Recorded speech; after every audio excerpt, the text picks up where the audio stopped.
Praise the lord. దేవుని పరిశుద్ధ నామముకి స్తోత్రము కలుగును గాక.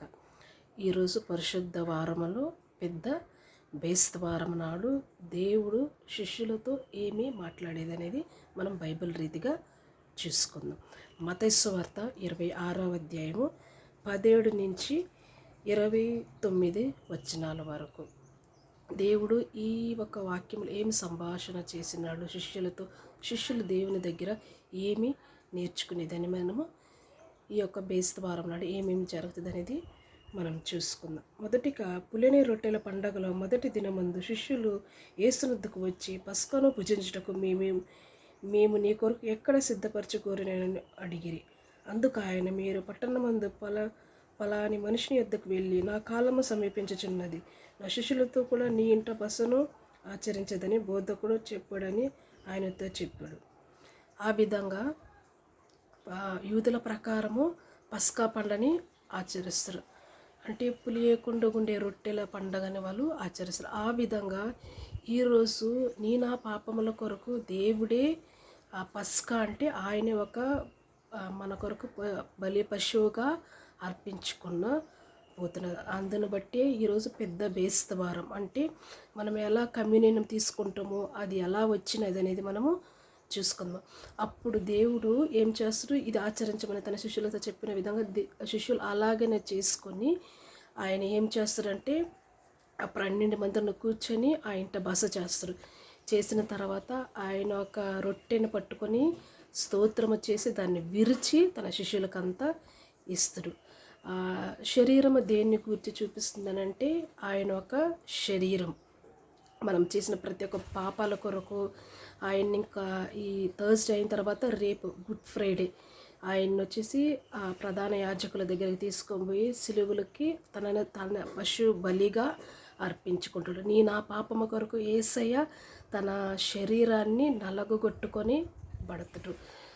సో దేవుడు ఎందుకు తండ్రి అయిన దేవుడు తనని చేయి విడిచిపెట్టిండు అని అంటే, పాపమున్న చీట పరిశుద్ధాత్మ దేవుడు ఉండడు.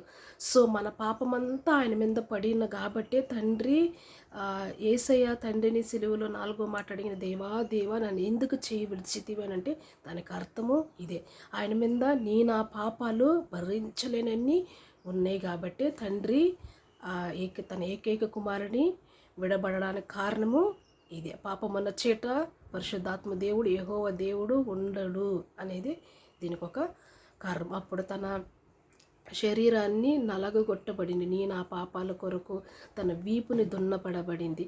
మనకు స్వస్థత కొరకు ఆయన చేతులలో గాయాలు పడినాడు. ఆయన ఒక వీపు ఎలా ద్రున్నబడింది, క్రొడాలతో కొట్టబడింది. సో ఆ ఒక కమ్యూనిటీకి ఒక శరీరానికి నిదర్శన అది.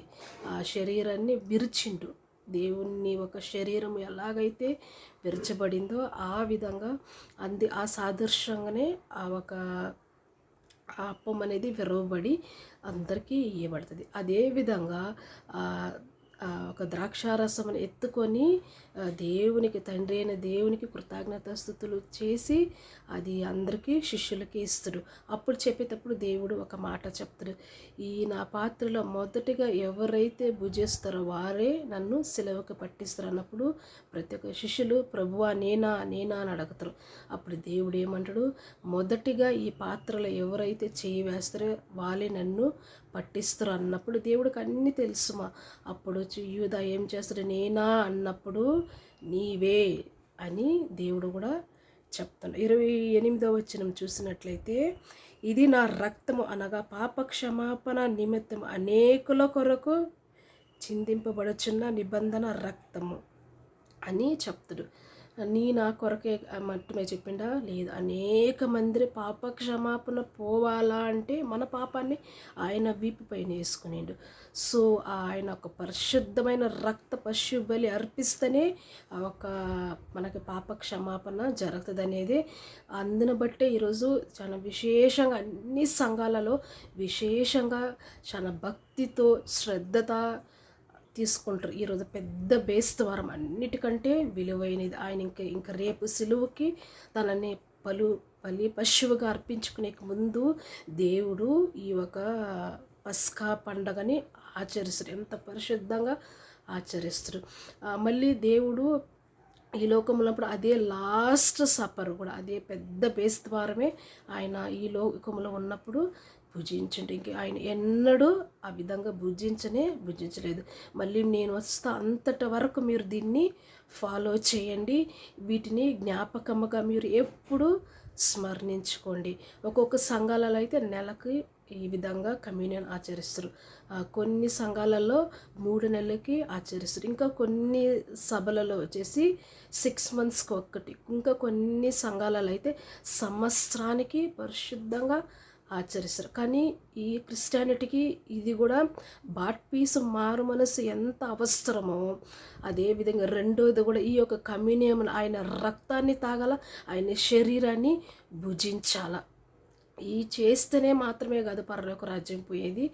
వీటిని బట్టి నువ్వు మారు మనసు నువ్వు పొందాలనేది దేవుడు నీ కొరకు నేను మరణించిన, నీ కొరకు నా శరీరాన్ని దున్నబడింది, నీ పాపాల కొరకు నా ఒక పరిశుద్ధ రక్తాన్ని నేను చిందించిన అనే ఒక కారణాన్ని బట్టే ఇది మనము ఆచరిస్తాం. ఈరోజు ఎంతమంది అయితే వీలైన వాళ్ళు మీరు మీ సంఘాలలో పోయి ఈ ఒక సన్నిధానములో దేవుని ఒక పెద్ద బేస్తవారం నాడన మీరు ఉండులాగన దేవుని ఎందు సహాయము కోరండి.